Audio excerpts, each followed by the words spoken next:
Here we are. Dexter characters tier list maker because I'm bored as shit right now. Um, so anyways, going over the tiers. Start off, we'll just get right into it. Start off with the tiers. We have GOAT, the best ever, my personal favorites, can't be beaten. Um, and yeah, next here we have La Pasión. Very good characters. I love them. I would be very upset if they were not in the show. Um, if something happened to them, type of thing, you know. Especially for like the villains. I think if there was a villain in here, they're like really good. They did good, but they're not the greatest villain, you know. They have good characters. I like them. They did good. They are good, but I don't necessarily like have a connection to them like they're my favorite ever type of thing, you know. I have really good one season or something. I feel like these two tiers kind of go together, but like I have a couple people in mind for this, and I think especially this can be like for villains too. I think if a villain is really good, but they're only in there for the season, you know, maybe, but we'll see. But yeah, I think this is like good characters, but they're kind of underutilized, or they're really good like season one, and then as the show goes on, they get worse. That type of stuff. I have underused, good but not enough. I have a couple specific characters in mind. I think these are characters that they are good. They're gonna like do good. They have a good idea, but they just don't use them all that much. Meh, plot necessary slash mediocre. This is just the meh tier, the middle of the line. I don't really care about them, but you know, it would be very different without them, you know, type of thing. Like the story shifts if they weren't there, you know, that type of stuff for plot necessary, or if I just think they're a mediocre character. Then we have boring. This is for like characters I don't really hate, but I don't really care about at all. You know, don't have to get all into that. Should have been Bay Harbored, my least favorite of all the characters. I don't like any of these people that are going in here. And then don't remember. I think I remember most of these. I did find another one with like every single character in the entire show, and there would have been a lot more I don't remember. But anyways, getting into it. Starting off with Aster. Overall, I like Aster. I like Cody as well. I do think I'm gonna put Aster in really good for one season or something. Specifically, I really like Aster in season five.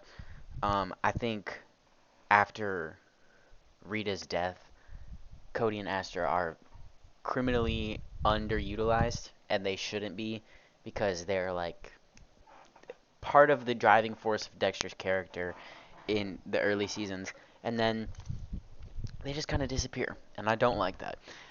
I do like, however, that Aster comes back in season five and she's like actually pissed at Dexter.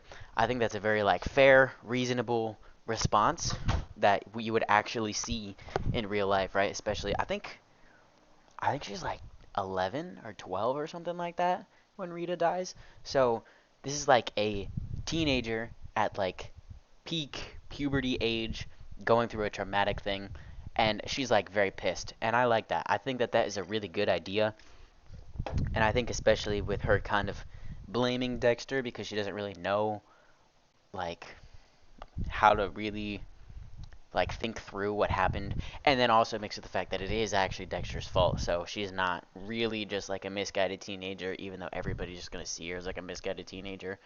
um but yeah, I think Aster was really good in season five. Before that, she's just a kid. She doesn't have all that much characterization.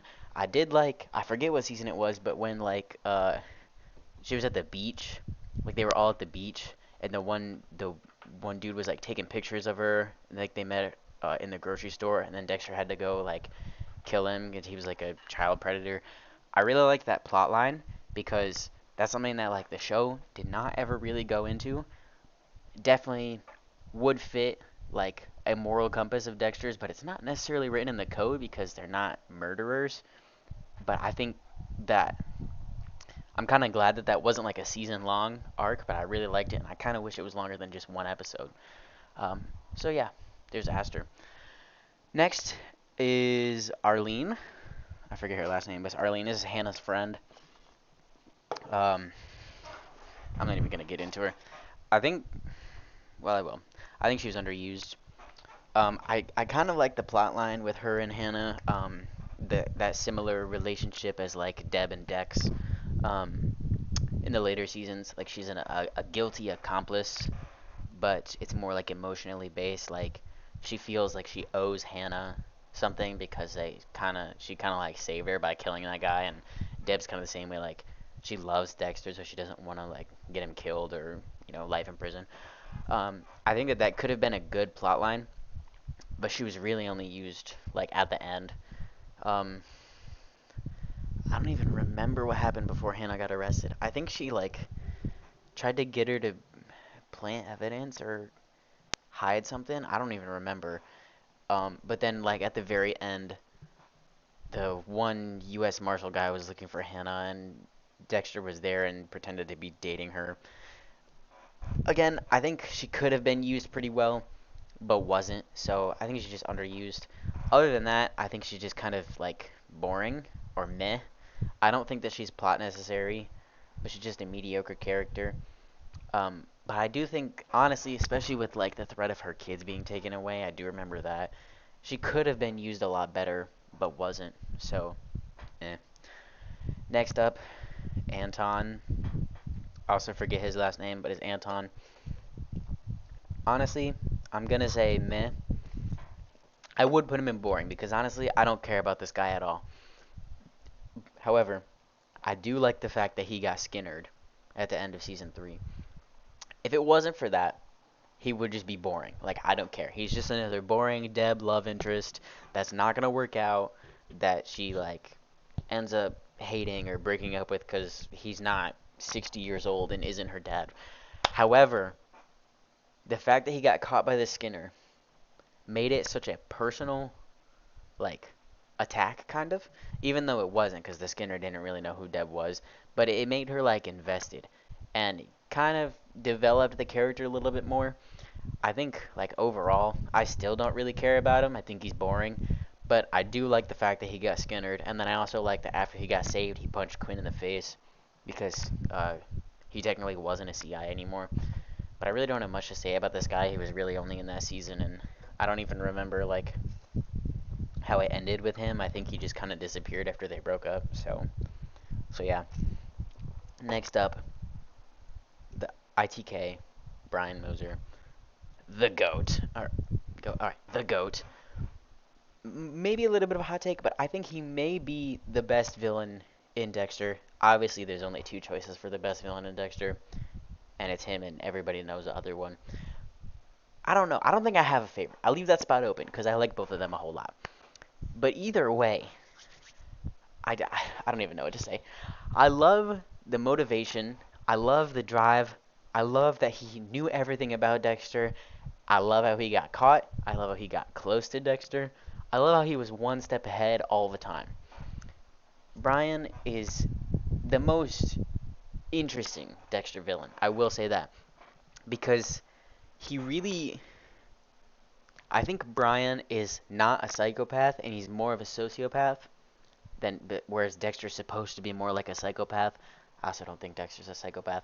But, point being, he's supposed to be like kind of emotional, kind of, responsive to his desires and his feelings, and he's not just a routine robot like Dexter is supposed to be, especially in season 1. And I don't know. I just love the motivation. I love all the little things too, like the episode where he goes and cleans out his dad's house with Dexter and Deb and Rita. Upon first watch, I just glossed over it. I didn't know that Rudy was Brian, and I didn't know that he was Dexter's brother. But I did notice that he was like, kind of like more interested in him than ever, or than he like should be. And then also eventually like that he was the ITK. But I didn't notice the things that like Dexter's biological dad was killed by Brian, and then also the like cable guy type of thing that his neighbor was on about. Like when Dexter interviewed his dad's neighbor and was like, "Did you see anybody here? Cause something got ingested into what's his name? Joe something Driscoll, Joe Driscoll, I think." Got injected into him, and that's what he died from. It was like a heart attack, but he's only like 50 or something. It's just like the Cable Man, and then upon rewatching that like, at the end it reveals that Brian was the like supposed cable man. I didn't even pick up on that the first time I watched it. I did not realize that Joe Driscoll was murdered by Brian to get closer to Dexter. He's literally one step ahead of everybody at all times. And I think if it wasn't for his like emotions stuff, he would not have ever been caught. I think that he is honestly better than Dexter at the thing that they do best. And for that, he's the GOAT, low key. And the first time that Dexter ever really feels anything is upon Brian's death, which is pretty cool. We love Brian Moser. All right, next up, Brother Sam. Brother Sam is pretty great. I like the yin yang type of relationship that Brother Sam has with Dexter. Um, I think it was done very well for like a one season type of character. I think that his death was also done really well with, really showing that different side of Dexter and Sam, that they're both like bad on the inside but good on the outside, and then them kind of flipping that where it's more like, you know, Sam is bad on the inside, good on the outside, whereas Dexter is good on the inside, bad on the outside, and then kind of flipping that at the end where you realize like Sam is actually a good guy when he realizes that, Nick was the one that shot Sam, and he has to go and talk to Sam, and he's like, what, like, it was Nick, and then Sam was like, forgive him. It really shows that contrast, and then when Dexter just kills him in the water because he's so pissed off. Um, I really like that arc. I really like how well that developed and how Dexter seemingly actually tried to learn and better himself through Sam. I actually don't remember what season this was, but I think it was like season 5, I think. Yeah, maybe season 5. Um, but yeah, I really like Sam. I don't have a whole lot to say about him. I feel like everybody kind of likes Sam. Uh, but yeah. What's her name? Camilla Fig, I think. Um, this was like the old records lady before the newer ones. Like in the beginning of the show, the records lady that was like friends with the Morgans. Um, I think she was underused. I think she was more underused than Arlene. I think that she being like us being told that her family has a long history with Dexter's family and then not really using it at all until Dexter finds out like the truth about his mom, which I guess still is season 1, but there's all that, and I think that that was good. I think that also like when Dexter goes over to her house and he's kind of like pissed off at her because he knows that she like lied. That was good, and then really don't see her again until she dies. So I think she could have been used a lot better. I think there's like a big conspiracy that she actually did know about Dexter, and that's why she asked him to kill her. But I think a really great thing would have been for her to actually like it be confirmed that she knew, and then also how she reacts with that.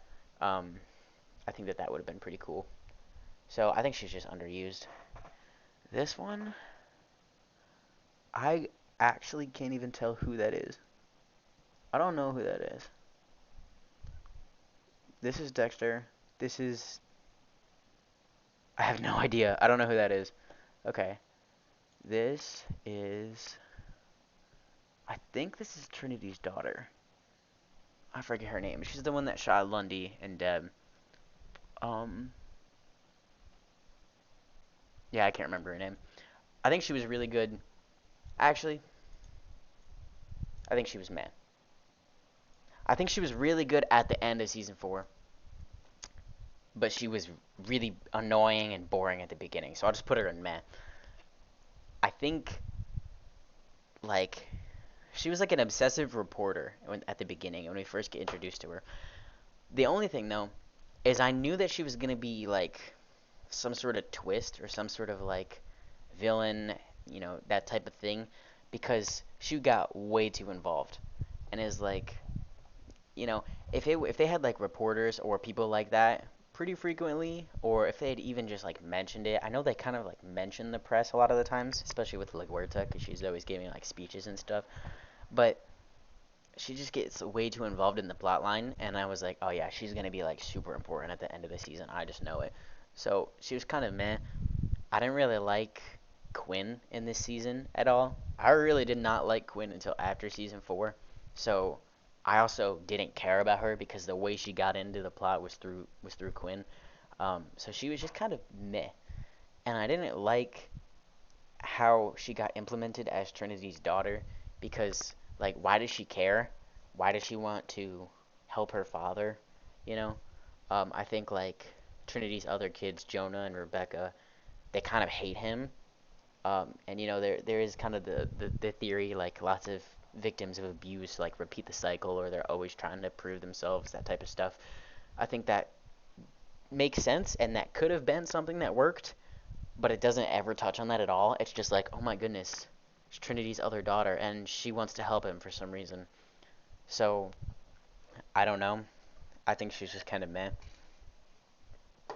I don't think she's plot necessary. I think she's definitely just the mediocre side. But yeah, I don't know much to say. Cody is definitely underused. I think that these two could have been really, really good after Rita's death. Because here's the thing: in the first 4 seasons, they're kids, right? What are they really going to do? There's not a whole lot. Um, but after Rita's death, there's a lot that they could do. You could see how they react to that, how their lives are now, what differences are, especially like season 5, like I was talking about with Aster, how she really reacts and how she kind of rebels and she's pissed off at the world.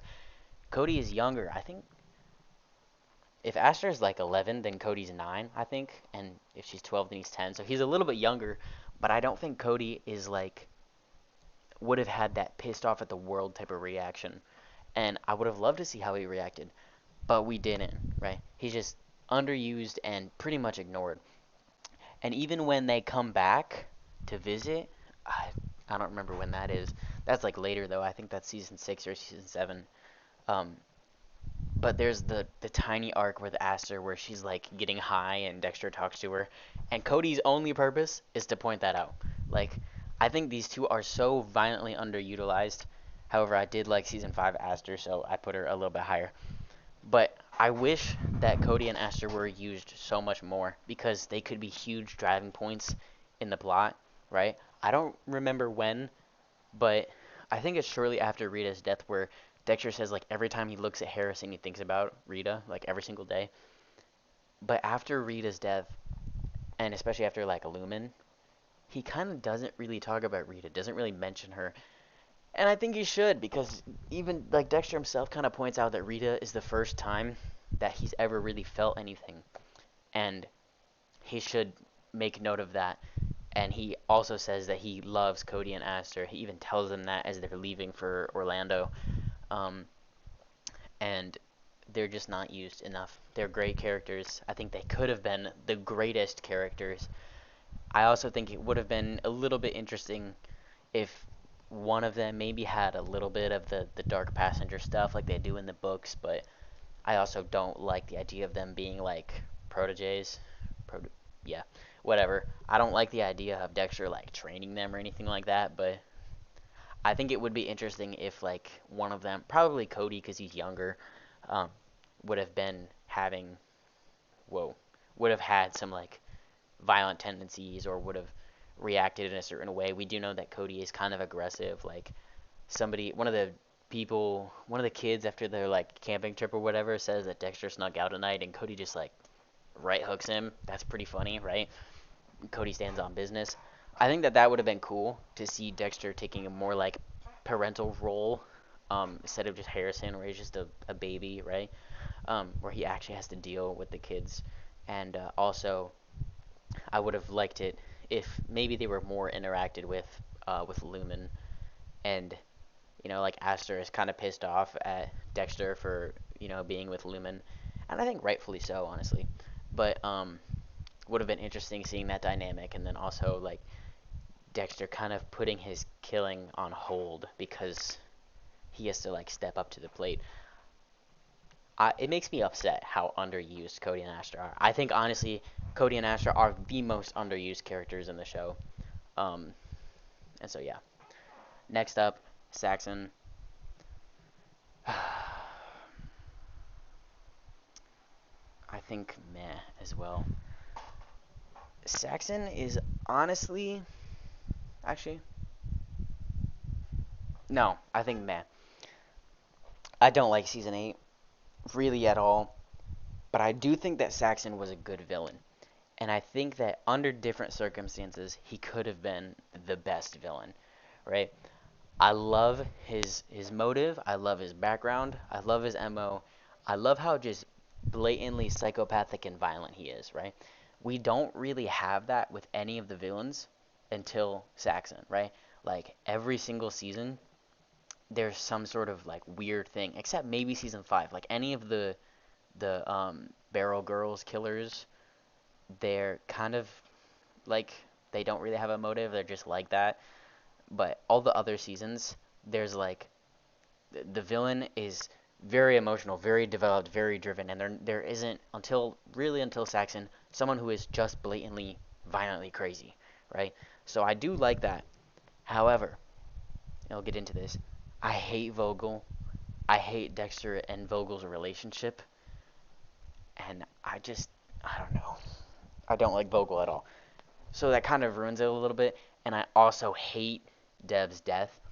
I don't think it would be that bad if Oliver Saxon killed her. That would be okay. Like, obviously, I like Dev. I don't want her to be dead.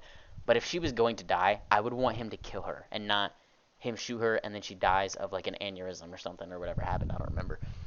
But I hate the way he killed her. I hate the way he ended off. I just I don't like I don't like anything about Saxon. I don't like how Dex killed him in that like fake self-defense thing. I think I mean I know he couldn't have in the grand scheme of things, but I would have loved for him to get revenge the way that he didn't get on Trinity, you know? Like I would have loved to see Dexter murder somebody out of anger and not out of his ritual or out of his like need, out of the fact that he wanted to and he wanted to like make this person feel pain, right? And he could have done that with Oliver Saxon. That could have been a great plotline, but it wasn't. So I'm just gonna put him in meh. I think he is the villain that got done dirty the most. He could have been great, but wasn't. So he'll just go in meh. Next up, Deb, the goat. 996 times she said fuck. That's pretty funny. Do I really even have to say anything? Like, we all love Deb. She's great. I think that she has a couple plot lines. The only thing I really don't like about Deb is the whole falling in love with Dexter thing. That was weird. Came out of nowhere, and I really didn't like that. Everything else about Deb though is great. I think her and Quinn are a great duo. I liked the relationship between them. They constantly like hate each other, but they also really love each other. That's kind of funny and cool. Her like daddy issues, problems with Harry. Um, I really like all those plot lines. A lot of the things I don't like about Deb are very nitpicky. Um, you know, I think for the most part, she's a really good character. I also think that a lot of her reactions are very realistic to her character. Like after she kills LaGuerta, she kind of goes on a bender and starts doing coke and hanging out with drug lords or whoever that guy was. I don't remember. Um, but that does kind of fit in with her character and her more like I don't know rebellious side, I guess. And her like past history with drugs and alcohol. Um, so yeah, I really like Deb. I'm not gonna say much because I feel like everybody likes Deb and everybody has, you know, their reasons for liking Deb. Um, so yeah, and it's the same thing with Dexter, the goat. There's really not much to say. He's the protagonist. He's the main character we follow. He's the main character you're supposed to care about, and he really doesn't have a flop moment. Um, that's not true. Well, actually, I think for the most part he's pretty solid. Um, yeah, I think most of the complaints I do have about Dexter is also kind of at the hands of other characters as well. Like I said, not really having any interactions with Cody and Aster, but that's also kind of on Cody and Aster. That's not really like Dexter as a character. You know, honestly, that's the writers more than anything. But yeah, great character. I'm also not gonna say much because obviously he's the protagonist. Everybody loves Dexter, so we'll just leave him there. Dokes. I think Dokes has to be a go-to. Honestly, I love this actor. I don't even know Eric King. Yeah, Eric King. Um, because, and I will say this with a couple other characters as well. When I was watching the show the first time, I hated Dokes. Like, I hated this character. I was like, bro, leave Dexter alone, right? Why are you such a hater? And the fact that as an actor, you can make me hate you by doing your job, that means you are just a damn good actor, right? Like, love that. So, I hated Dokes. However, okay, season one, I hated Dokes, right? He's just like, why do you hate Dexter so much, right? I definitely understood the point of like Dexter needs to have some sort of conflict with somebody, right? But I was like, there's no reason, right? Like, he's just a guy that hates Dexter. That was pretty much his whole character. And then in season two, he actually got developed as a character, and he started going in, investigating Dexter. We got the maybe this was season one, but when he goes to visit his mom and his sisters, and Deb comes with him. I think that might have been season one. But like as the show continued, he got actually developed as a character more, and I actually just started to love Dokes. The only thing I really hate is that he kind of sold himself for being framed because why did he go to Haiti, right? Like he had the blood slides, he could have had them analyzed, or he could have like okay, I know like he couldn't have taken them to the police station because technically he broke into Dexter's house, so they wouldn't like accept that as evidence because it was like um, unlawfully acquired. But he could have taken them like into work and given them to Dexter and be like, "Can you analyze these?" And that would have been a crazy power move because then Dexter knows like, "Oh shit, he knows." But then also because of the code, Dexter's like, "I can't turn him in." And then on top of that, Dokes also can't like legally get to Dexter because he unlawfully acquired the evidence. So it would be this like super heated battle between the two where they can't really do anything about each other, but they both know and they're both trying to find a way to deal with each other. Um, However, I think Dokes is great. I think the way that it went down was pretty good for the most part. I think by going to Haiti, he just got sold. He could have taken them to literally like any other forensics analyst. He didn't have to do, one down in a different country. That made him look suspicious as hell. Um, but yeah, I love Dokes. He's great. Surprise, motherfucker. Oh my gosh, what's her name? It's the lawyer lady that Miguel Ellen. Ellen. Honestly, she's kind of boring. I don't really have much to say about her because I feel like she was just a plot point to make Miguel the bad guy of season three. Um, because she didn't really do anything. Like she's just doing her job, and she's kind of a little bit like toxic, but she's a lawyer, so that's kind of like what she's supposed to do. I don't really care about her though. Like when she died, I didn't really care all that much because she wasn't a vital character, and up to that point, because Miguel is like a good guy up to that point mostly, you don't really like her because she's like the antagonist to one of the characters that you're supposed to like, right? So she's just kind of like, yeah, I don't really like her. And then she dies, and it's like, okay, I don't really care because you made me not like her. But then it goes back, and obviously Dexter's like, you can't kill an innocent person, and it makes sense. But I just didn't really care. I wasn't affected by her death. I didn't really mind at all. It was just eh. So she's kind of boring, I guess. Um, Miller, I don't remember her first name, but I know her last name is Miller. She's also just kind of like boring or meh. I don't know. I don't really care about her either. I think she was just the last season or the last two seasons or something. And I think it was just the last season. Um, but it was just the conflict with her was that she was gonna get promoted. It was either her or Quinn that was gonna get promoted, and then like Batista hyped Quinn up. He'd be like, "Yeah, it's yours. You got it," and then he actually gave it to her. Overall, she just wasn't developed. She wasn't used. I think there wasn't enough time. I think she was only in the last season. If she was in more than the last season, then that also just adds to the point of I don't think she was used enough. Just a boring character. I think she only really has like a couple scenes even. So, just boring. I forget this guy's name. I think it's like Dan or Dave or something like that, but this is Rita and Dexter's neighbor when after Harrison is born in season 4. Um hmm. Actually, okay. Well, okay. I'll put him here for plot necessary, not for mediocre. Ultimately, I don't care about this character at all.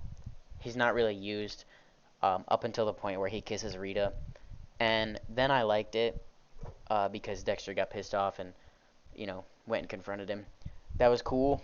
I liked that, but that was kind of his only purpose. So I'll just go meh because I don't think he was boring. I did like that arc, and I did like the fact that like Dexter is kind of you know I can't think of a better word than territorial, but he was like upset about that. So I liked that. So I can't say that he's boring. I don't think he should have been Bay Harbored. I think he was just like you know eh. Um, so yeah, meh. Next up, Jake. I know his name is Jake. This was like Deb's boss in the last season. Hmm. I would put him in underused. I liked that he was interested in Deb, and then I also liked that he told her off that one time where he called her like a bitch or something. I liked that he was kind of confrontive, but I don't think he was in long enough for me to like really care about him.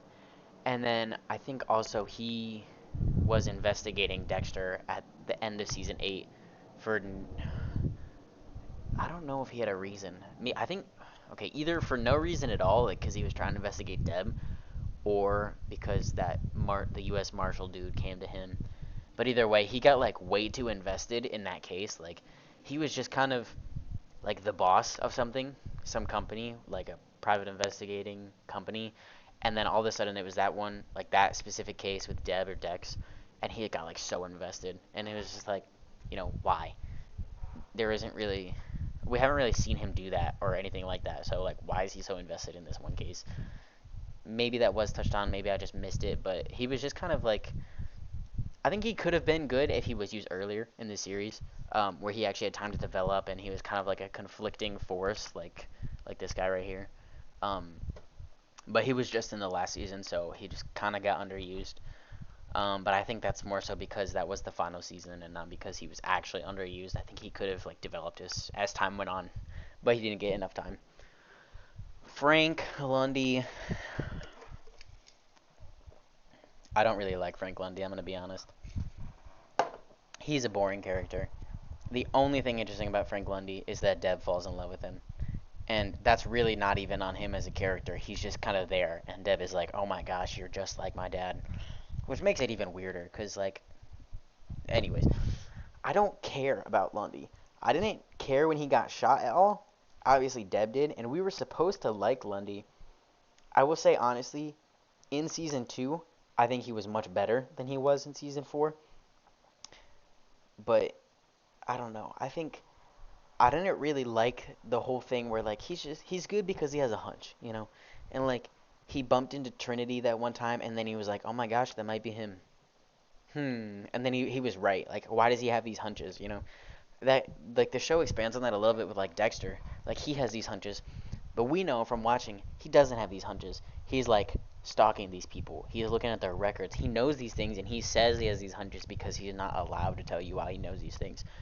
And then also the fact that he's a serial killer, so like he has the evil side of like knowing how a psychopath would think about this thing. Lundy, it never addresses that. He's obviously not a psychopath, and then he's like he just kind of knows. Like why? And then also I think the thing with you know him potentially knowing Dexter's secret. I don't really like that theory because his whole job is like as an FBI agent and stalking down these serial killers until he breaks every little crack in their facade. You know, I don't think that he as a character would be like, I'll just let this one slide because he's only killing bad people. I think it shows early on, like season two, that he's really good at his job and he's really smart. Just by like when Dexter writes the manifesto and they're all trying to break it down and he's like, nah, he's throwing us off. He's like, holy shit, that is great insight. You're so smart. I just don't think he would be like, yeah, I'll just I'll just let Dexter slide because at least he's only killing murderers. Like, you know, I don't know. I don't like that theory. I don't like Lundy. So yeah, he's just boring. That might be a little bit of a hot take, but next up, La Pasión himself in La Pasión. I love Angel. I really do. The only gripe I have with Angel's character is that he doesn't, after the first couple of seasons, he doesn't really go through like a conflict, you know? He's just kind of there. He's like the good guy of the Force, which is great. I love that for his characterization, and it could work very well, and I think it does work pretty well. But, you know, season one, like, his wife is kind of leaving him and taking his daughter, right? That kind of helps build that conflict of, like, he's a really good guy, but there's also shit happening, you know? Season two, I don't remember much about Batista, you know? Uh, season three or four when he starts dating that undercover cop lady, I liked that. Um, actually, whatever season he was with LaGuerta, I think that was season four. I don't like that at all. That just kind of came out of nowhere for some reason. Um, but then after that, nothing really happens with Angel. He's just kind of there. He's the good guy, you know. And then I did like in the last season when he was sergeant. Was he sergeant or was he lieutenant? When he was lieutenant, he was already sergeant. Um, I did like that. I liked him a lot in that. But I think just because it was the last season, he was just underused in that sense as lieutenant because he didn't get enough time. But I did like, you know, with him giving Miller that promotion over Quinn and kind of like struggling with that, where he was like, I wanted it to be Quinn, but dealing with the pressure from like Matthews to be like, nah, you should you shouldn't give it to Quinn. He's crazy. He's reckless. But you know, I think I love Angel's character, but I think that is the biggest thing holding him back from GOAT because he is a GOAT as a person. But overall, I don't think he really like. I think every character that is really good went through some kind of enlightening period where they like realized something that they didn't want to, and it vastly changed their character, right? Like, okay, Brian's like whole life pretty much. Deb found out Dexter was a killer. She was already a GOAT character before that, but also she's just like kind of crazy, like in the good way, like cop crazy. Dexter, obviously, Rita, Harrison, and then the various love interests he has. Dokes finds out that Dexter is a killer, and obviously the more characters that will go into GOAT. But Angel doesn't really go through anything huge after like the first season or so.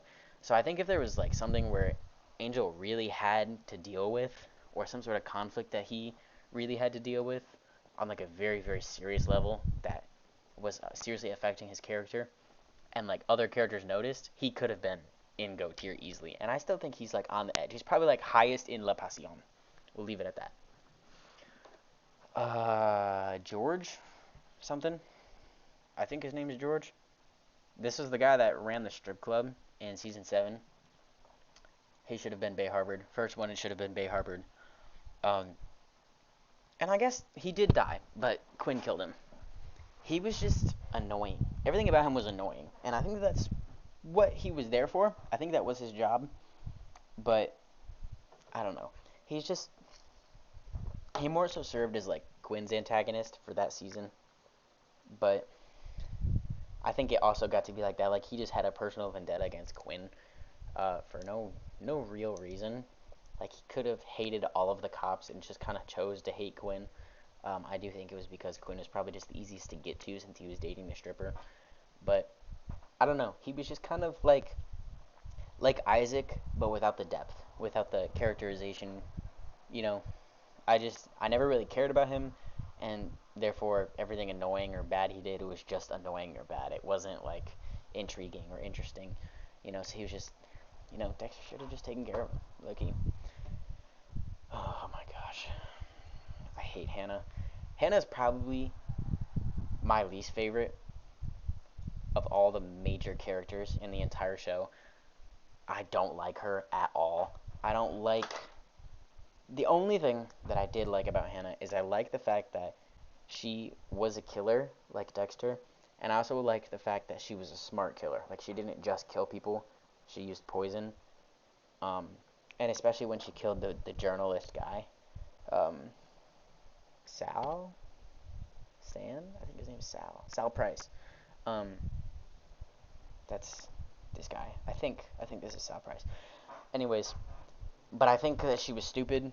It's very easy to catch her. I did like how Dexter found out what she did, that she like stabbed the one lady. Um, but I hate her later character. I hate how she's supposed to be like this innocent, nice person who is just happens to be a serial killer as well. I think Deb hates her, or I think Deb hating her is valid and just, and I absolutely hate that Dexter just leaves Harrison with her. Um, she is not trustworthy. She's insane, and I hate her. She's just she's supposed to be like replacement Rita, but if Rita was a serial killer. And I hate Hannah. Probably the worst villain, the worst love interest, and the worst character. Maybe potentially the worst character, in my opinion. I There's no redeeming qualities about Hannah. She's just there, and I don't like her. So yeah, Harrison. I'm going to add a tier right below underused. We'll make it like this blue. Add a row below, and probably just for Harrison, but I'm going to say like perfectly balanced.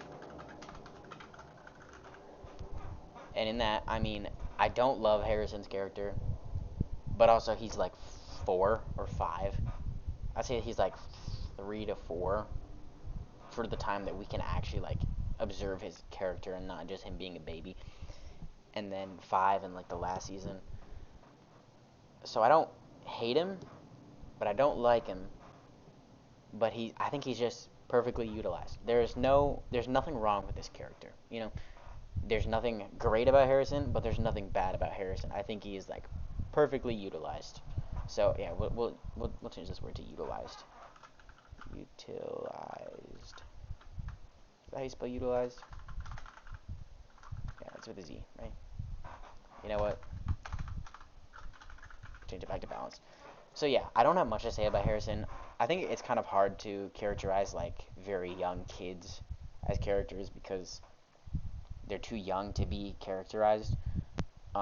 They don't have depth as a character because as a like obviously it's a TV show, but in like a real world situation, little kids don't have a personality to be very deep. Like that's part of being a little kid is developing a personality and ego and awareness. So I think he's just perfectly utilized. I don't have much to say other than that. Harry, I'll put Harry here too. I think a lot of people don't like Harry, and I don't like the fact that Harry kind of groomed Dexter into being a psychopath killer. But I do think that he is perfectly balanced. I think you hate Harry when Dexter hates Harry, and you love Harry when Dexter loves Harry, which is really good because Harry only exists to Dexter in the show. He's like essentially the personification of his dark passenger, and you know that type of stuff. So I really liked in the early seasons when Dexter kind of like started to hate Harry, and when he was like moving on from the code and or not really like he's like moving on from Harry but respecting the code still, um, and then also going back to like kind of accepting that he was a person that made mistakes and that maybe not it's not all his fault, maybe he wasn't all wrong. So I think he is actually just perfectly used because like I said, when Dexter doesn't like Harry, you also don't like Harry. When Dexter loves Harry, you love Harry. That type of stuff. um yeah, the only thing I don't like with Harry is Deb's weird daddy issues. um I think that could have been explored a little bit more. But also, it says most of it comes from her just being ignored. Um, yeah, I think what could have been good is just seeing that more in action through flashbacks. Um, the only real insight we have to that in the show is like Dexter and Harry's hunting trips that she wasn't allowed to go on. But I think that's just kind of eh. But overall, I think Harry perfectly balanced. Next up is Isaac. I think Isaac is. I'm gonna put him in La Passion too.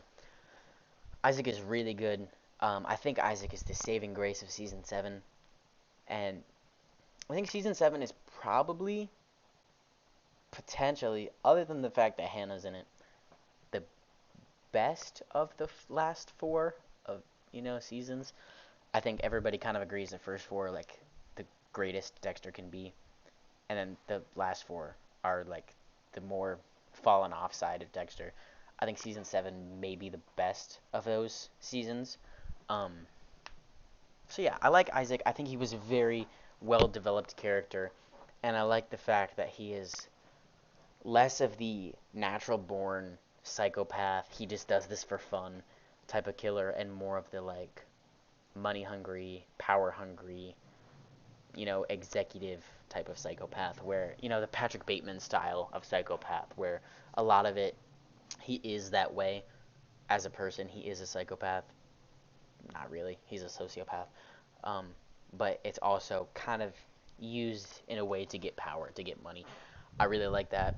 And then also Isaac just being like betrayed by the Ukrainian cartel or whatever they were, the Brotherhood. I really liked that as well. I think that also the ending of Isaac like accepting his death and wanting Dexter to just get rid of him. I really liked that as well. I think the very best scene of Isaac is when him and Dexter are in I think it was a bar. When Dexter goes to like confront him and they're just like talking and Isaac says like under different circumstances we could have been very good friends. I think that is like spot on perfect. And I really liked Isaac as a villain. I think overall he was just good. Um, and yeah, I really don't have anything bad to say about Isaac. I don't think that he was like the best villain, and that's why he's not going GOAT, because obviously we're only putting the two GOATs of the villains in GOAT. But I think Isaac is the best villain of all the ones that aren't like, obviously. I'm just gonna do Trinity next because he's GOAT. But everybody agrees that Brian Moser is a GOAT. Everybody agrees that Trinity's a GOAT. I think Isaac is like number 3, like the third best. Um, maybe of the like the whole premise of this character is they're supposed to be a villain type of characters. So I think he's very good, a very very good La Passion tier. Trinity, goat. Trinity. What do I even say about this guy? He's all compulsion and just like an actual broken down person at his core. I didn't really get why he did what he did. I never really understood like why he recreates the experiences of his childhood. But I really like Trinity. I really like how Dexter got close to Trinity. I really, really like the sudden switch ups, like when they're at Thanksgiving and you know, Trinity just like shut up, cunt. It was pretty funny. The only thing I didn't like about Trinity is that he seemingly like shifted back and forth all the time of like being a violent psychopath, homicidal, most famous murderer or like most prominent murderer in all the United States type of character, to then switching to being like an innocent person. Like when I think it was at that Thanksgiving episode, or it was sometime when like Dexter was at his house when he like attacked him in the kitchen and he like grabbed the knife and got on top of him and he was like holding it behind his back, and Trinity just looked like terrified, like afraid for his life. And then also with the scene at when Dexter's killing him and he's just like accepting it, it's like that doesn't really make any sense. Like I don't know. I guess it makes sense if he's trying to like paint a picture of being like actually terrified for his life, but I don't know. I don't really like that.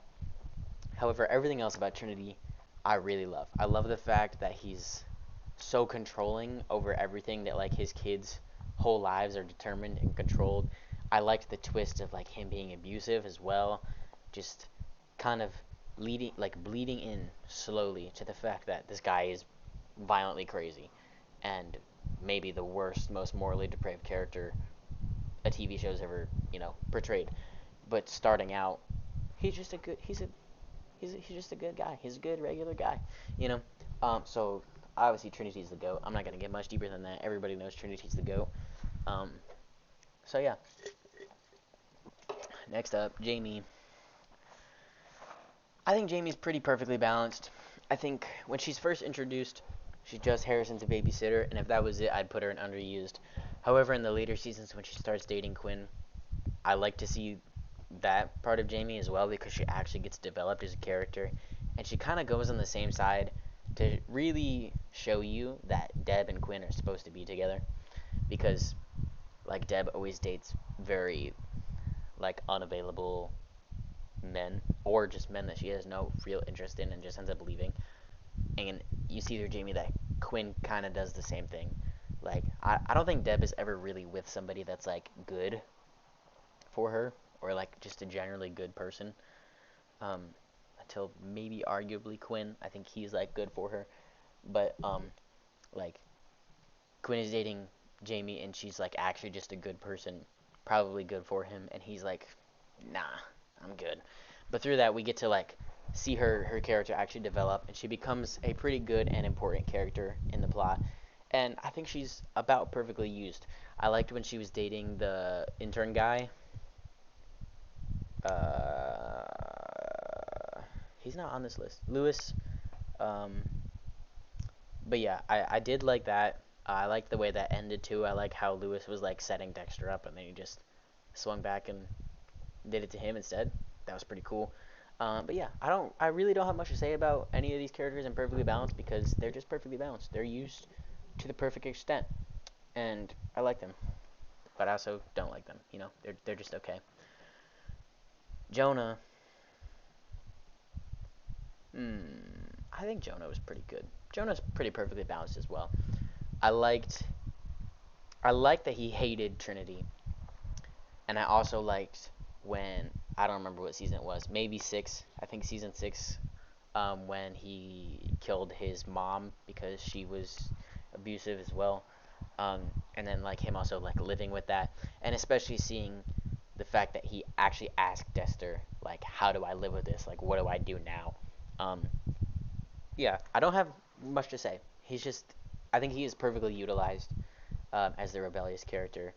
And then also the fact that when Quinn went to him and was like, "Is this Kyle Butler?" and he just didn't say anything. He's so real for that, low key. So yeah, Jordan Chase should have been Bay Harbored. Like, I mean, I know he was, but like, this whole tier is just I don't like this character really at all. Jordan Chase just makes no sense. Like, I don't know. I know the premise of a lot of these villains is that they just are the way that they are, and I can appreciate that. Like I said with Saxon, I think that he just is the way that he is, and I like that. I like that that can be like a plot line, but Jordan Chase just doesn't make any sense. Like he just watches, and it's just weird. I don't know. I don't get it. Like why is he crazy? Why is he like this?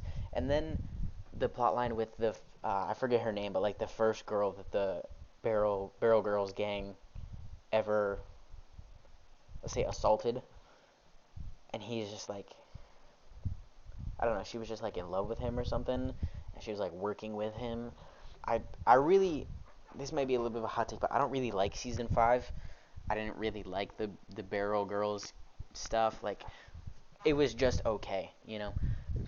It was not some like I didn't hate the season, but I don't know. I think if anything, I liked Lumen, so it was okay, but I didn't really like the plotline of any of the killers, and I didn't really think any of them were all that interesting. I think they kind of put all of them on the back burner. Like they didn't really develop any of their characters except Jordan Chase because he's supposed to be this mastermind, but then he's just like, I don't know, says tick tick tick, that's your life fading away or something like that. And I was just like, why is he this big mastermind? I was expecting some like huge reveal of like why he does this, or you know that I don't know. I was expecting something more out of him. So of all of those characters in the Barrel Girls gang, he's my least favorite. Just for that reason, he's just disappointing, and I don't like him. LaGuerta. Okay, I'm arguing between man and perfectly balanced.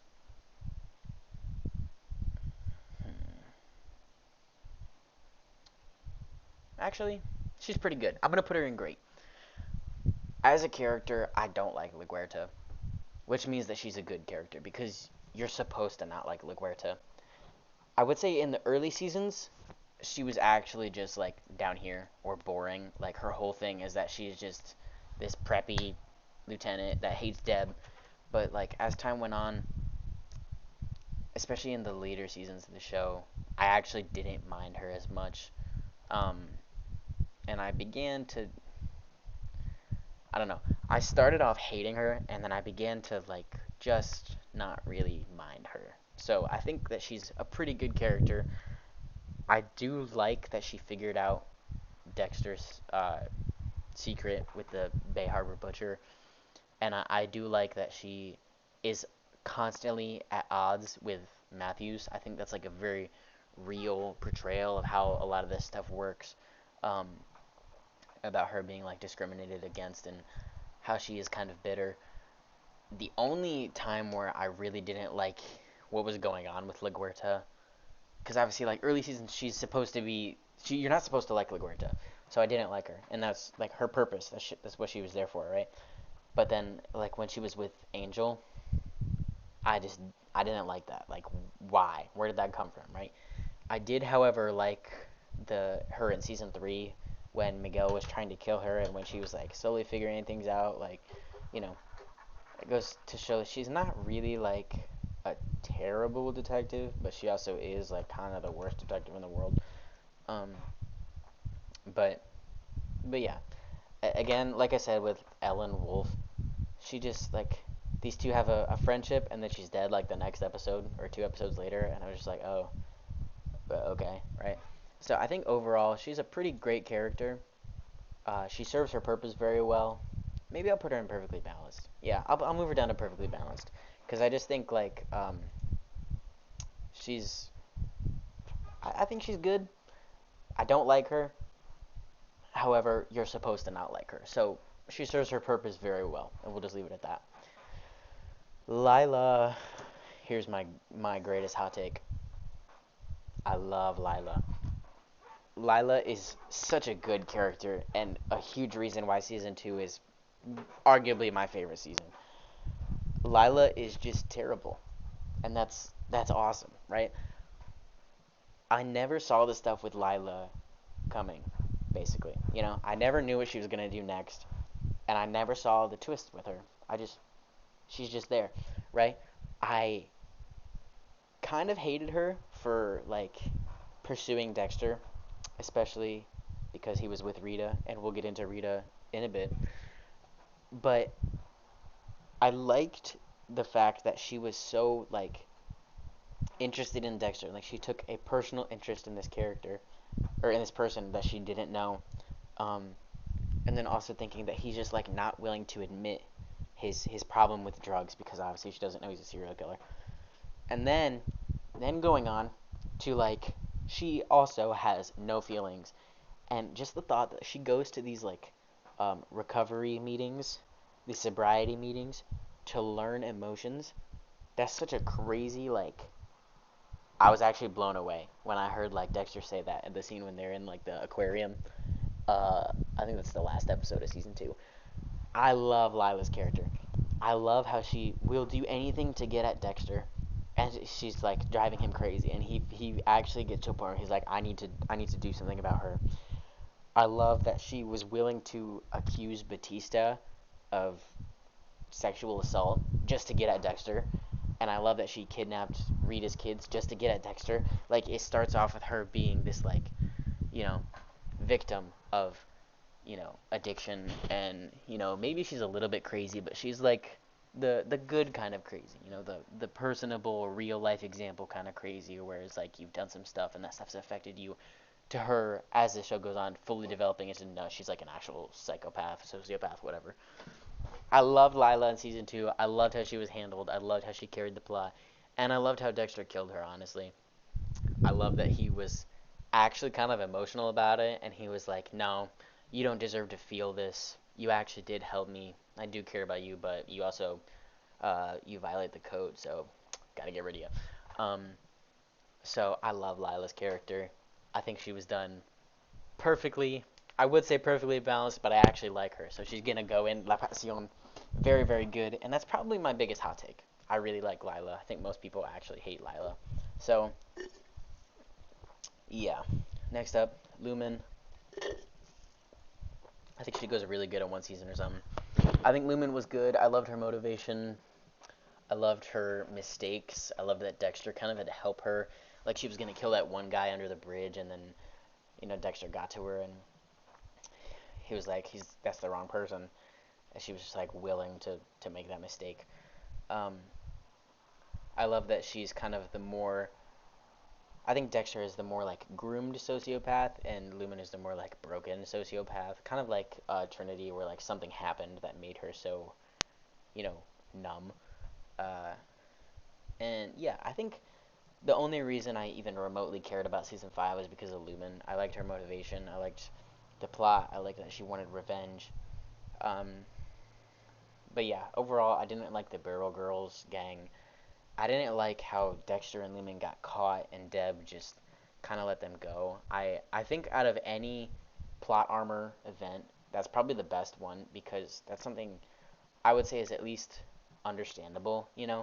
If you were like in that scenario and you're like you've seen like Deb did firsthand over and over and over again the horrible things that happened to Lumen, and then you see like she's getting revenge, you'd be like, okay, maybe this isn't like the worst thing in the world.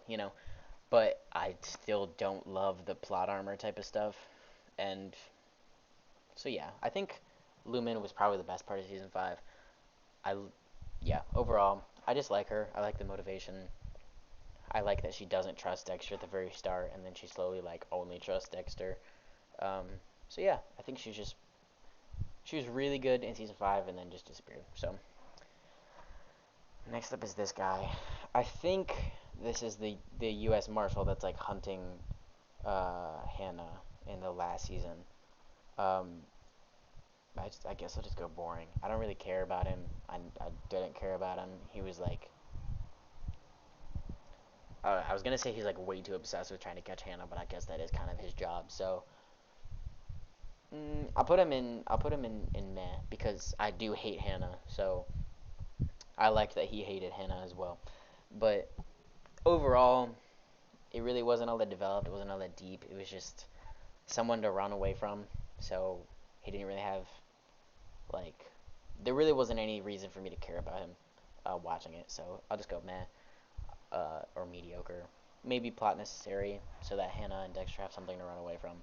But yeah, Masuka La Pasión. I really don't even have to say anything. I just he's great. He's awesome. I love his comedy value, his inability to take anything seriously, but also he actually develops further in depth as the show goes on with his daughter Nikki. Is her name Nikki?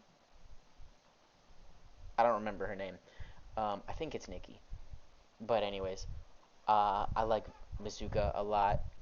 I especially love in season 5 when Dexter and Lumen have to hide those two bodies, the dentist guy and the other person who I don't remember who it is.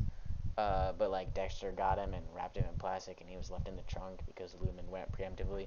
And how like he was describing the scene, and that was just funny, the funniest of Masuka. So yeah, I love Masuka. I'm not gonna say much. Everybody loves Masuka. So yeah, Matthews. Hmm. I'm gonna put Matthews in perfectly balanced as well.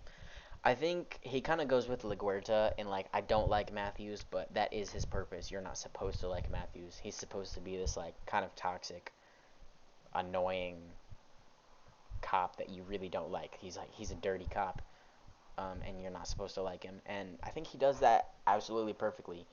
Um, I think, especially in season 7, I think, when him and LaGuerta are investigating Bay Harbor Butcher again, and he's kind of like leading her away. Um, I think too, he's just actually, I I don't know. I don't know much to say. I think he's. I don't like Matthews, but I think you're supposed to not like Matthews. So I think he's perfectly balanced. He's used exactly how he's supposed to be used. So I'll put him at that. I'll just leave him there. Miguel. Miguel is great. He's not La Pasión, because I don't really love Miguel, but I like the development. I like the trust issues that Dexter develops and learns from. I like that just the conflict between the two. And yeah, I don't really have much to say, but I like the development of season 3. I like how Dexter and Miguel became very close friends, and Dexter kind of realizes like this was a bad idea, and how it's not working out, and then how because of that Miguel tries to attack Dexter, and Dexter tries to attack Miguel. Um, I also just I like the ending of the two. I like that they kind of have a moment of confrontation, and Dexter doesn't even have to make Miguel disappear because he just makes him a victim of the Skinner. So yeah, overall I think he's pretty good. Um, I will say season 3 is probably my least favorite of the first four of the quote unquote good part of Dexter. Um, just because just because of Miguel. Honestly, I don't like love him, but I think he's pretty good. Um, and yeah, so I don't really have much to say about Miguel. Mike, this is the cop that got killed by the Ukrainian guy Victor. Um,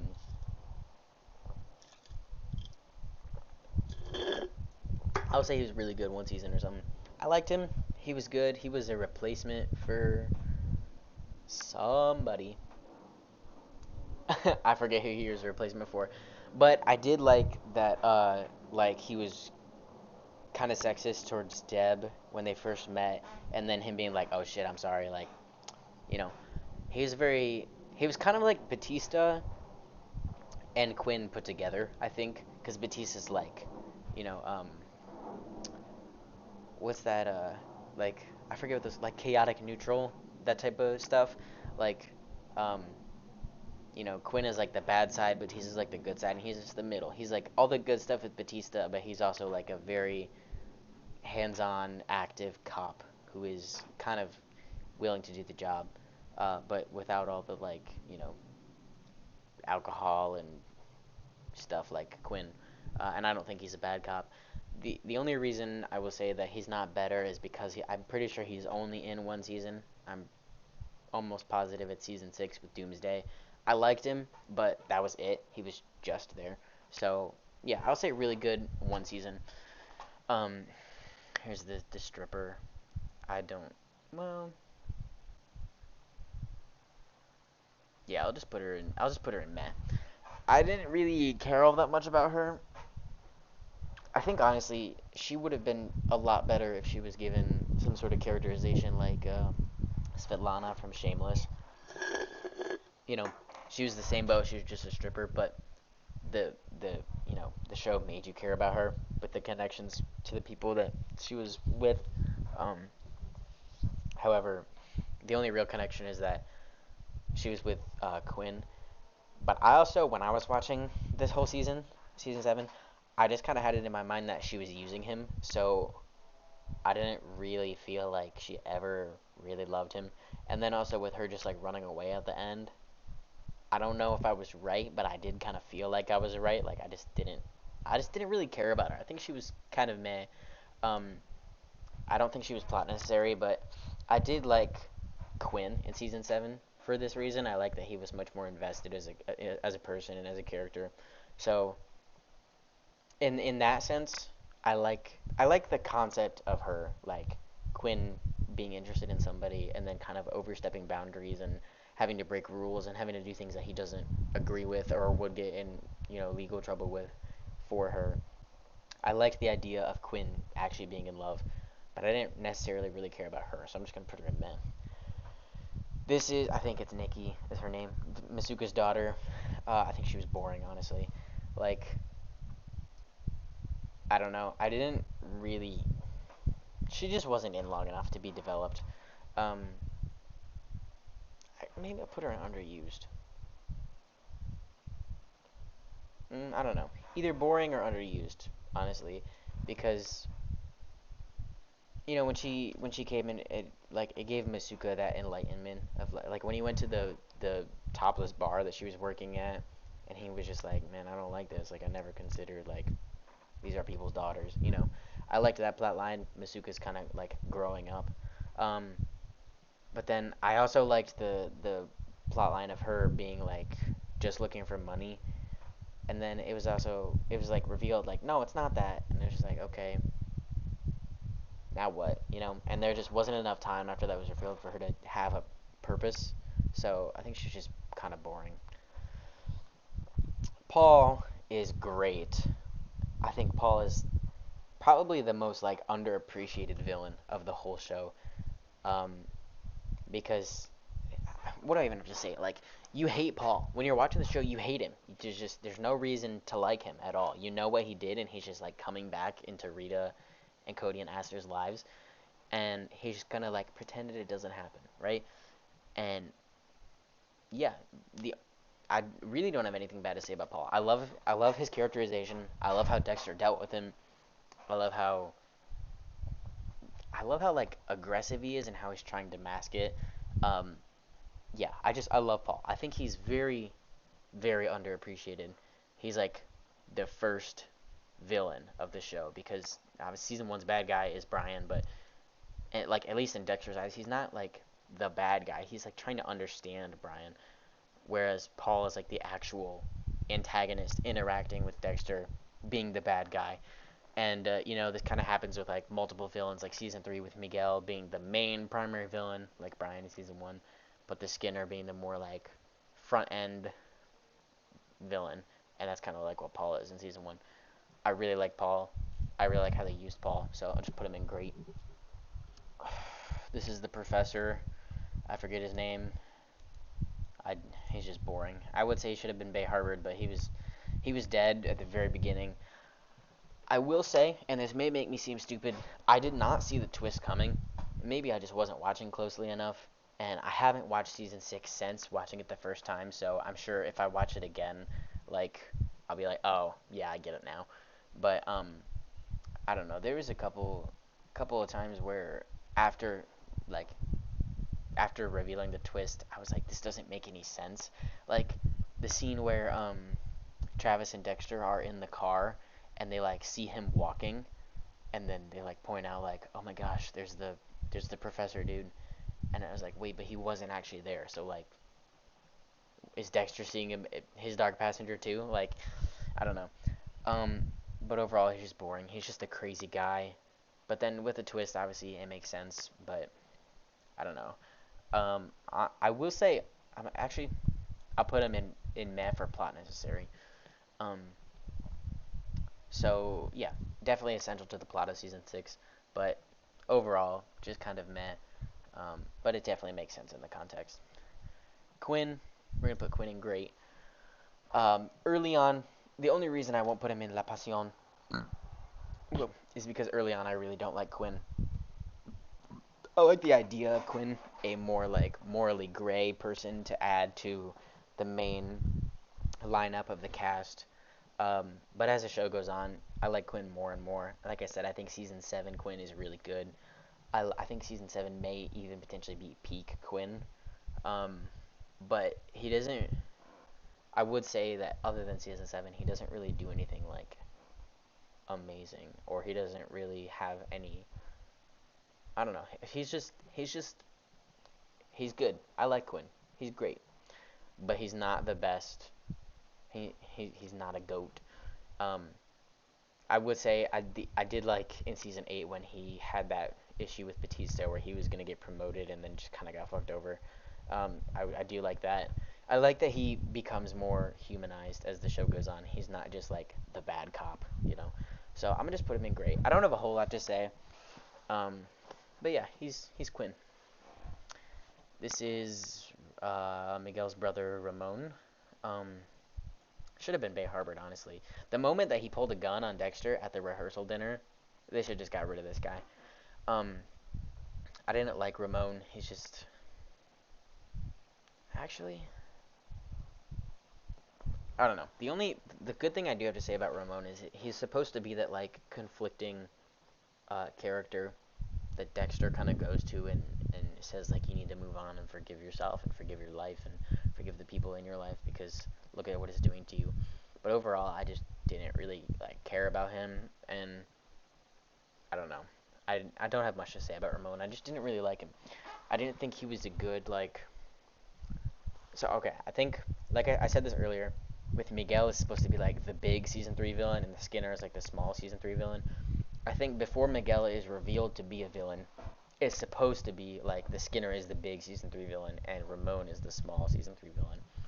But instead, he was just like the tiny season 3 villain, while the Skinner was the small villain and Miguel was the big villain. Overall, I just didn't like Ramon. I don't know. I don't really have anything good to say about him, so I'll just put him in that in Bay Harbor. This is Trinity's daughter, Rebecca.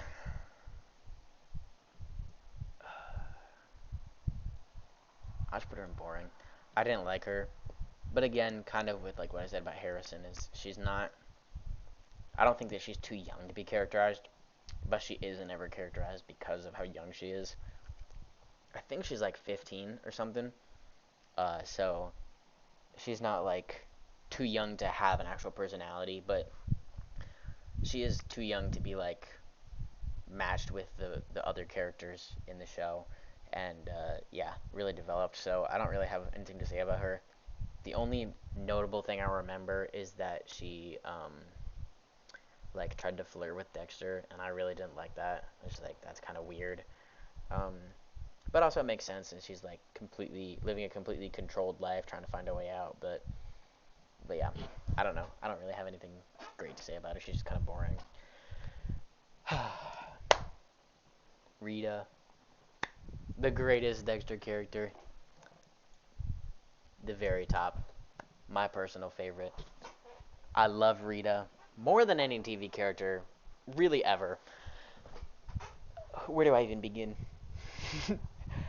Rita is the highlight of Dexter's life early on, the good part, the yin to his yang, or the yang to his yin. I don't know which side is the light side.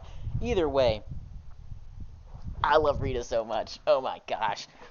I love in season 1 how she deals with Paul. I love her crash outs, like when she goes to pick up the kids and she finds out that Paul did.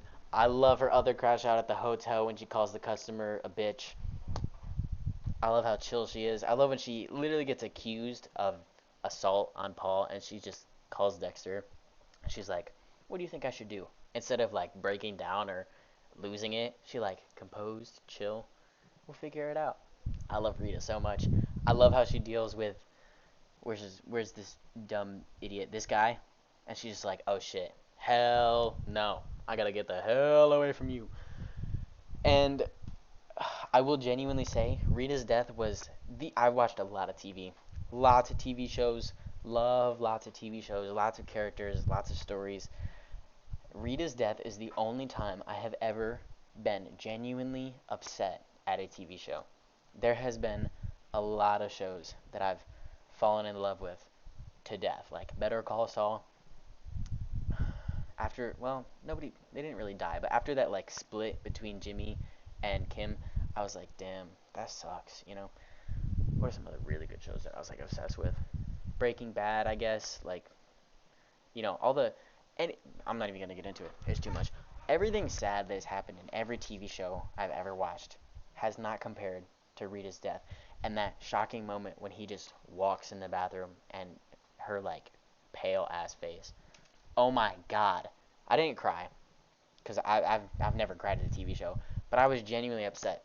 Like I was procrastinating watching Dexter the first time, so I was binge watching like 3-4 episodes at a time instead of doing homework for my college classes.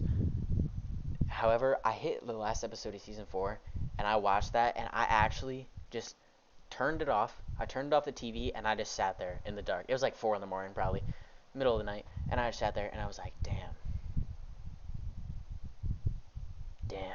And I genuinely didn't watch Dexter for like a week and a half after that. I just put it to the side, and I was like, I don't even want to know. I don't want to know what happened. I don't. It's over. Rita's gone. I have never been more upset over a character's death other than Rita, just because of how pure and light and great Rita is as a person. I will never forgive the writers, and I will never emotionally recover from that scene. So I will also never forgive Trinity. And I will never forgive them for underutilizing that scene in Dexter New Blood. So, yeah. The greatest character, my favorite character, we love Rita. And yeah, moving on. I don't remember her name, but this is Trinity's wife. I really don't like her. She's just, I don't know, in love with Trinity, even though he's abusive and also apparently still abusive to Jonah and Rebecca after Trinity. I She just doesn't have any redeeming qualities. She's not really explored as a character, so boo. Moving on. The Skinner. Honestly, I'll put him as meh. I think he's plot necessary. Overall, though, he just kind of does it for respect. Like he wants people to respect him. He tries to act all like nonchalant and chill when he's being interrogated, but you know, I don't know. I think early on he's good, but then once it's revealed that like Miguel is supposed to be the big bad guy of the season, he kind of falls off a lot because they stop actually dealing with him. Um, However, I would say the best moment with the Skinner is Deb's crash out when she like yells at him. Um, but other than that, I think he's just kind of meh. He's probably, in my opinion, the worst of all of the main villains of the show. I would say it's probably one of these two right here, the Professor or the Skinner. Um, yeah, he's just kind of like I just don't really care about him. He was yeah, you know. This is Sonia. Sonia's great. Uh, but she honestly the thing holding her back, and I would put her in underused, but she was definitely very underused. But I did like the more like mother figure role that she took on, and not only in like actually helping Harrison just grow up, but helping Dexter kind of like realize stuff about Harrison, um, and realize like his actions have consequences, and also just growing up after. I don't want to say growing up because he's not growing up, but like maturing and actually dealing with the fact that he's becoming a father by himself now that Rita's gone, and he doesn't have anybody to just take care of Harrison while he's off, doing his extracurriculars. But I like her. I think she was very good. I like that she held Dexter accountable, and I like that she was genuinely interested in Harrison, like how Jamie was. Um, so yeah, I think she's a very great character. I don't have anything bad to say about her at all. And also, I would say that she was underused, but I would definitely agree with this on Jamie too, and it's why I think that she's probably perfectly balanced instead of being just kind of meh. Is that I don't like that there would be a character that their whole I would say her, but I guess it could be anybody. Their whole purpose would be to be taking care of Dexter's kid, and I think early on that is Jamie's purpose, and I didn't really care for her. But when she actually develops as a character and becomes like a real person, I like her a little bit more. Um, and I think that if Sonya was used more in that sense, if she was just being a babysitter for Harrison, then I wouldn't have really liked her, and it would have been like, why is this Harrison the mom, and why is she okay with like basically living at Dexter's apartment? Um, but Jamie makes a little bit more sense. So I think she's great. Stan Liddy, I would say really good for the one season because when he was investigating Dexter, he was really good, and I really liked this plot line. I loved that. Whoa, I loved how Dexter got caught and that he got caught and that he had to deal with it. Only thing I don't like is he's really persistent even after Quinn tells him to stop, which doesn't really make any sense because There's no reason to be. I think when Quinn tells him to stop, he's at a point where like Liddy knows that Dexter's doing something, you know. But I don't think at that point he really knows that Dexter's like a murderer. So I think he's just, I don't know. I think at that point when Quinn tells him to stop, he just knows that Dexter's hiding something. And if that's the case, like I don't think that he really should have got so invested. But the biggest gripe I have with this character is the plot armor Dexter got with Quinn literally being there and about to catch Liddy, or about to catch Dexter killing Liddy, and he just kind of like walks away. You know, like why would he? Why would his car be there and him not there? Like something's going on, right? And then it's the fact that if Quinn literally just looked down, he would have seen his blood dripping out and would have caught Dexter. So that's probably my personal least favorite moment of plot armor in the whole show is when Quinn just walks away from Dexter killing Liddy. Um, but yeah, also with I know this is a very tiny nitpick, but I definitely have this. So like Dexter got rid of all the evidence of him killing people that Liddy had by throwing it in the ocean, and it's like right next to the harbor. And he did the exact same thing with the murder weapons for Dokes, except they found that stuff for Dokes and they just didn't for that camera footage. Which I guess it wouldn't really matter because it's all digital, so it probably would have been destroyed by the water anyways. But like, I don't know. I don't know why, but when I saw that, I immediately thought back to when he planted those weapons with Dokes' fingerprints right off the dock, and they found it right away. And then they just like didn't do that for another crime scene right next to the dock. They didn't look for evidence in the ocean, and they would have found like camera footage. I don't know. I hate that plot armor point. But other than that, Liddy's really good for the one season that he's in. Doomsday Killer, Travis Marshall.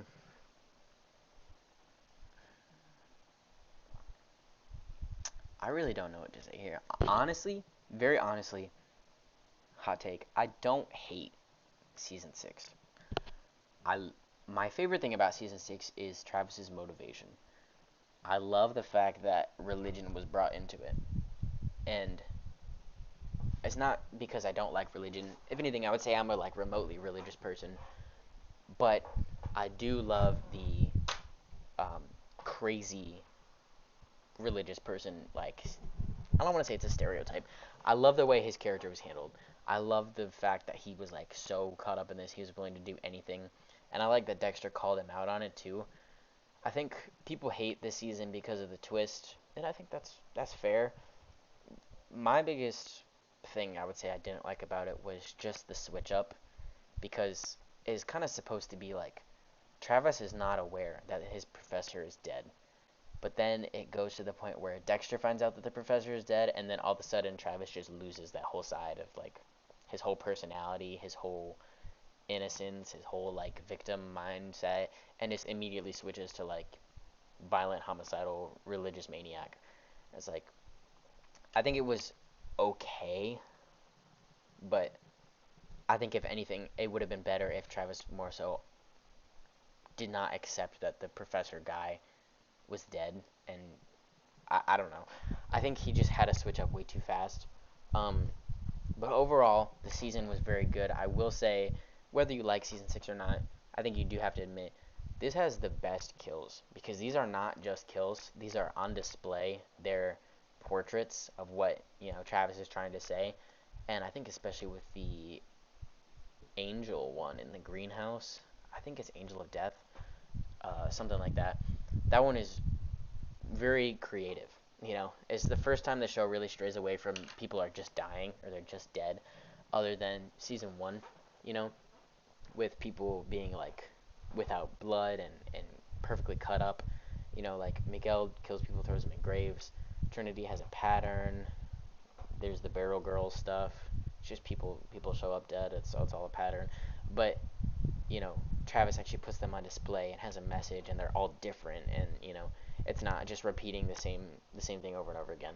And I really like that because they kind of got a little too far into just one killer using his routine. Um, so yeah, overall, this okay. Other than Lila, I think this might be my biggest hot take.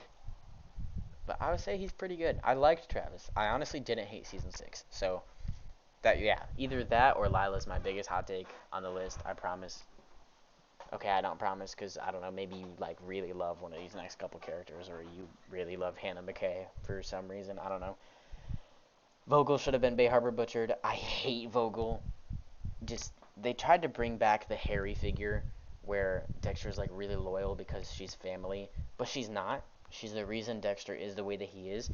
And I think that even if maybe early on they had their realization and it's just like, okay, maybe Dexter isn't supposed to like Vogel.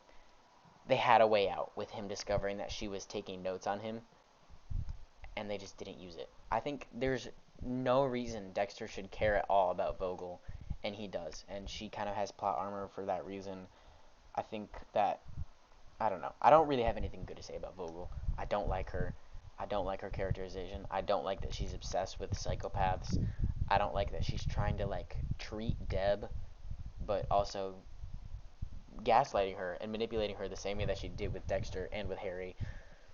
I would say the best scene with Vogel is when Dexter kills AJ when he's hiding under the bed. And the only even remotely good part of Vogel was when she was kidnapped by AJ and she kind of like started smacking him and then pretending to be his mother because that's where all his issues stem from. Other than that, I don't like her at all. I hate I hate Vogel. Zach Hamilton. Mm, I don't know how to feel about Zach. Honestly, I do think that this was Harrison before Harrison in like New Blood. Um, kind of Dexter kind of taking a character under his wing, and kind of showing him the ropes. Except I didn't really, I don't know. He didn't really have any importance. He's just like a crazy rich kid. So I think maybe if he had a better backstory or a more interesting backstory, other than like he's rich and he has daddy issues, he would have been a little bit better. But I think he was. I don't want to say underused. I want to say underutilized, um, which is the same word. Anyways, I think that he has potential, or he had potential, but it wasn't really used. So I'm just gonna put him in boring. I think this is the detective in like when Quinn first shows up that's trying to get Deb to like spill information. I think. I have no idea what her name is, and that's the only thing I remember about her, other than she was like really annoying. So I'm just gonna put her in boring. I don't want to put her in don't remember because I do remember, but this is Batista's girlfriend. Her first name is Barbara. I don't remember her last name. Very underused. I loved when Batista got caught with the hooker and it was actually her. I was like, finally, Batista is going to go through something. And he did. And honestly, I didn't hate it. And I liked that they started dating. I liked that they were together. But I genuinely could not tell you what happened or why they broke up. The last thing I remember is that she was in the hospital. Um, and then Batista went to go like attack the guy that attacked her. And I was like, oh my gosh, Batista's about to beat the hell out of this one dude. And I was like, I love that. Batista's going to get too emotional. He's going to get too attached. He's not just going to be this perfect figure. And then you ended up just arresting him. So he actually was this perfect figure. But overall, I liked her a lot. I liked that she was kind of more like Deb and the more like aggressive um, personality type of stuff. But I think that she just kind of disappeared. I think she was really underused. And she could have been great. So yeah. This is Esme. She took over as lieutenant after LaGuerta. I hated her character. I hated that her whole plot line was that she was like breaking up with her boyfriend or getting divorced by her with her husband, and then the whole like twist thing that LaGuerta was the one that he was cheating with, and it's just kind of her whole purpose was to basically show you that LaGuerta is kind of sick in the head. But I think in that sense, she did a good job, right? But that makes her such a terrible character when her purpose is to make an other character look a certain way. She was a terrible lieutenant. Pretty much all of her time on screen was her like being super emotional and doing other stuff. like while at work. I didn't like her. I didn't like her husband either. Um, so yeah, just get her out of here. This whole, by the way, this whole should have been Bay Harbor butchered or Bay Harbored. This basically, I'm just gonna like reword this as hate because like obviously she probably Dexter didn't really need to kill her. Same with whatever Trinity's wife was, and same with Ramon, I guess. But I just don't like these characters, so they're gonna go in the lowest tier. Do not like, okay, yeah, they're gonna go in the lowest tier just because I don't like them. But I mean, obviously she didn't really deserve to get like killed, so this I have no idea who this is. She looks familiar. Oh, this is Miguel's wife. Um, isn't her name Sonia too? This is Sonia. Isn't her name, or her name's Sylvia? Um, I'm gonna say she was pretty underused. The only reason I won't put her in just like meh is because I did like that she was really good friends with Rita, and that kind of made an even bigger problem with the Miguel Dexter situation because like it's not just them that are friends, it's their families that are like close and together. So I will say she was underused.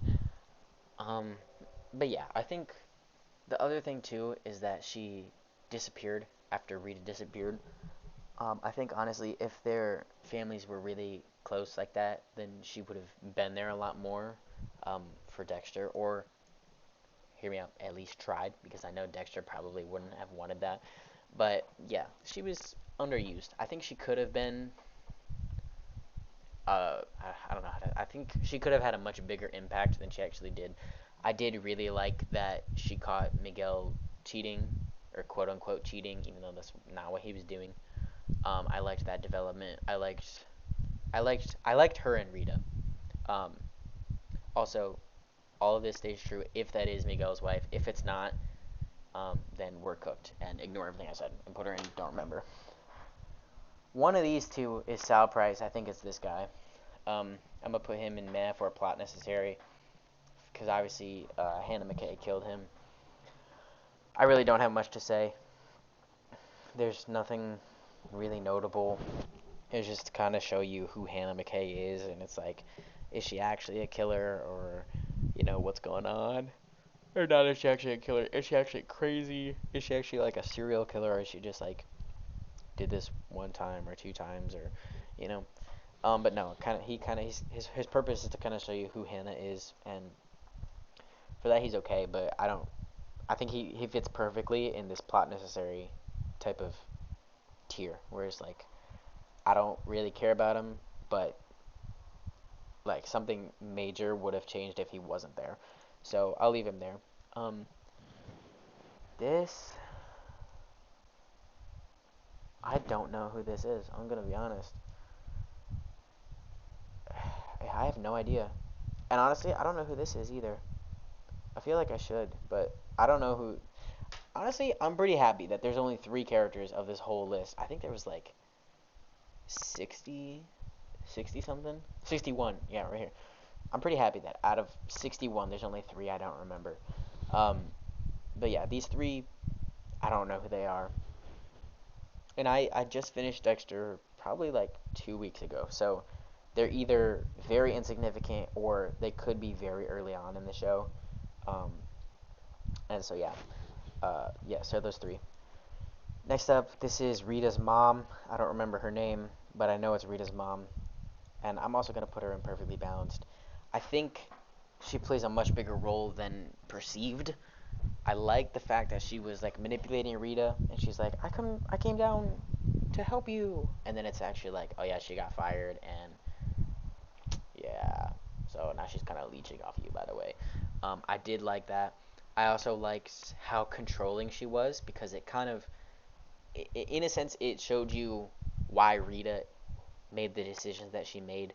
Like being married at 16 is like, okay, Rita's like obviously had this childhood of being like aggressively controlled, and Paul was probably like crazy and free spirited, let's go get high type of stuff, and it's like you see kind of why she made those decisions that she made very early on, and I really liked that. I really liked that she helped characterize Rita, and obviously pretty much anything to do with Rita, because Rita's the best character in the whole show.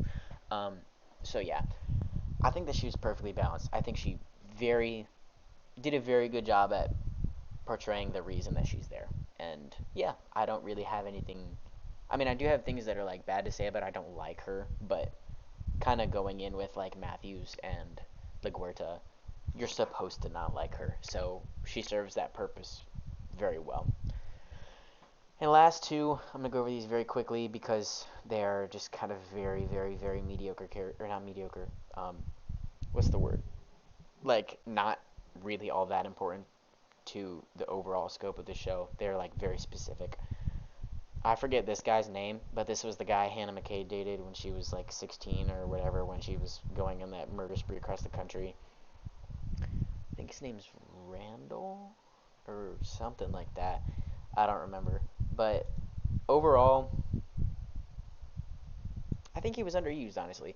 I liked. Hmm.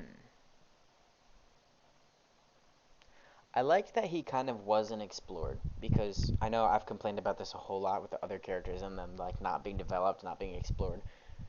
But in this sense, with this guy, I think it was actually like strategically done well because you actually like we the reason I don't like characters not being explored is because we don't know about them. You know, we don't know why they make the decisions that they make. But in this sense, with a criminal or with a killer, you would kind of want that, right? And I think he was good, and I actually, honestly, kind of liked the way he went out because it's kind of like a power move, and it's like he's doing what he wants, even though he's in prison and all that type of stuff. I think that he was there could have been some sort of conflict between Hannah and this guy that would have maybe made both of them a little bit better. Um, Overall, I honestly don't really have any complaints about him. I think that he could have been very cool, and I think honestly Dexter was kind of trying, maybe even just a little bit, to understand this guy. And honestly, when I was watching this, I'm pretty sure this was season 7, but I was kind of interested in is like why you want to learn more about this guy because it starts off a lot like Trinity, um, a lot like well, probably just Trinity. But like very like right away he's a killer and it's like why, you know? And I kind of thought that he was maybe like had the potential to be like a smaller villain like Skinner was. But he was just kind of, they got rid of him. I think that there could have been something more, especially with Hannah because I hate Hannah. But honestly, I think if these two had some sort of actual conflict, or if they had at least seen each other, that could have been different, and I maybe could have liked Hannah a little bit more. But I think they could have used him better than they did. But overall, I don't think he was like bad. But if not in underused, I would put him in meh or boring. But probably meh. I guess plot necessary because he did. This is the whole reason that Hannah comes into the story at all. So yeah. And last but not least, I've actually been talking for so long. I don't remember this guy's name, but this was the guy that Brian let go, the ice truck killer victim. Honestly, I would say he was great. Um, he was so interesting. It made you it made me very, very interested in the ice truck killer, and is like, what is he actually doing? Because this goes early on with Dexter too. Dexter's confused because he's trying to figure it out. More so, he thinks that Brian is trying to figure it out because he's like experimenting. He's trying to find the perfect routine type of stuff. And then here, he doesn't just kidnap a hooker and kill her.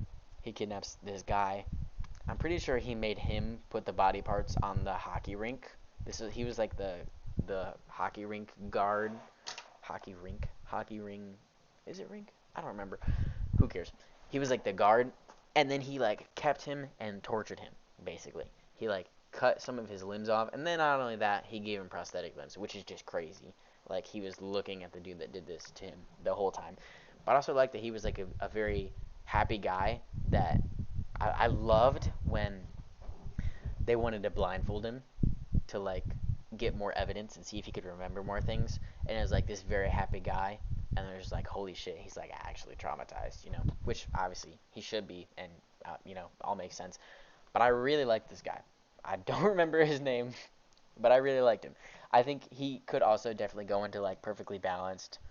He served his purpose for the show perfectly, and then left. Um, but overall, I really liked him. He was like a funny type of guy. Especially the scene towards the end of his time in the show with the hooker that came to his hospital room. I thought that was pretty funny. So he'll go in great. And yeah, that's where I'll leave it. There is my official Dexter characters tier list for the main show. Only three that I don't know, and I feel like I may know who this is if I could like actually see the picture better. These two, I just have no idea, honestly. But yeah, obviously my favorite characters. I think these are all universally accepted to be the best characters in the show, except maybe Rita. But if you don't like Rita, there's something very deeply wrong with you.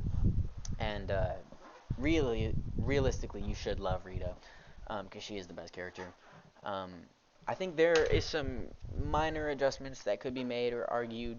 Obviously, I think there could have been some different wording in the tiers. I think underused and meh. Meh is kind of like a very broad tier because it's just like the character's okay, but or also I don't really care about them, but they're necessary to the plot. Like this guy, the U.S. Marshal, um, Sal Price. I don't care about Sal Price, but without him, Hannah would have never really been introduced.